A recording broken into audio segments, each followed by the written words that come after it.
আফসোনা রান্নাঘরে আপনাদের স্বাগতম। চলে এসেছি আরও একটি নতুন রেসিপি নিয়ে।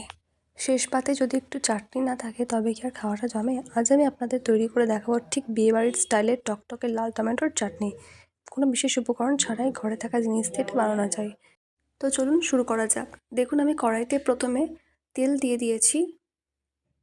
তেলটা কিছুক্ষণ গরম হয়ে গেলে আমি এর মধ্যে দিয়ে দিলাম 5 ফোড়ন 1 চামচ মতো। তারপর দিয়ে দিয়েছি শুকনো লঙ্কা, কিছুক্ষণ ফোড়ন দিয়ে দেব। এরপর আমি এতে অ্যাড করছি কিশমিশ। এটি আপনাদের ইচ্ছে মতো, আপনারা না চাইলে দেবেন না। কিছুক্ষণ এগুলি নাড়াচাড়া করার পরে আমি কেটে রাখা টমেটো কুচিগুলি এর মধ্যে দিয়ে দেব। টমেটো কুচি দেওয়ার পরে কিছুক্ষণ ধরে এটি নাড়াচাড়া করব।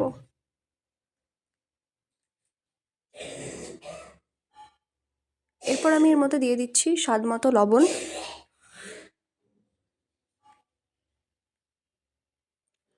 এরপর দিয়ে দিলাম 3 চামচ মতো চিনি।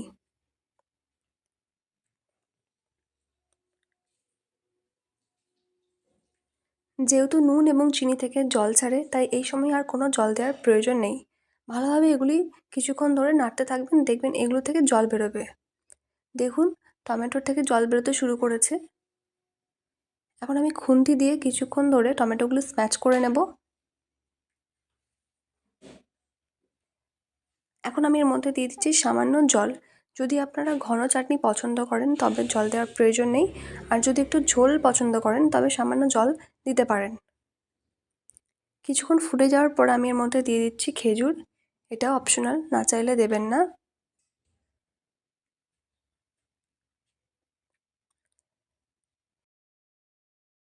সব কিছু দেওয়া হয়ে গেছে। এখন আমি ঢাকনা দিয়ে 2 মিনিট মতো ভালোভাবে ফুটিয়ে নেব, তাহলেই টমেটোর চাটনি একদম রেডি। তৈরি হয়ে গেল আমাদের জিভে জ্বলে না টমেটোর চাটনি। বাড়িতে অবশ্যই এটি ট্রাই করবেন। ধন্যবাদ।